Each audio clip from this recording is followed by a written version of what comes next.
Clashes have broken out in Ukraine's capital. Police fired tear gas on pro-EU protesters outside the government building in Kiev. Police authorities say they responded to aggression on part of the protesters who threw a smoke bomb at the law enforcers. Over 100,000 people are rallying in Kiev over Ukraine's last-minute decision to abandon an integration deal with the EU. That was a move that split both the crowds in Kiev and the international community, as RT's Alexei Rojevsky reports next.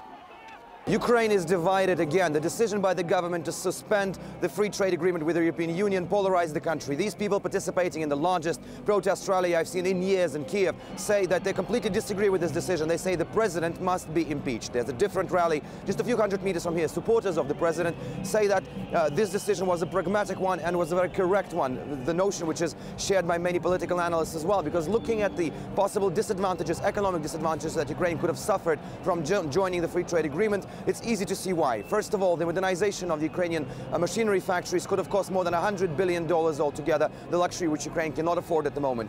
So the factories are not modernized. They can get closed and people, tens of thousands, may find themselves in the streets without work and create a social unrest. Another factor which was also crucial here is that in order to be in line with European standards, the Ukrainian government had to increase prices for heating, electricity and gas for the ordinary population. Certainly this is something few in Ukraine would have liked. So looking at all this and other possible economic disadvantages, Ukraine government decided not to sign this deal. It was looking for some sort of compensations from the European Union, but the European Union did not offer any kind of compensations for the potential economic damages and losses.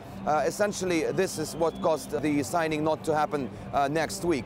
Another interesting twist in the story happening during the week is that the European Union, in fact, pointed the finger at Russia, accusing Russia of blackmailing Ukraine to sign out of this free trade deal.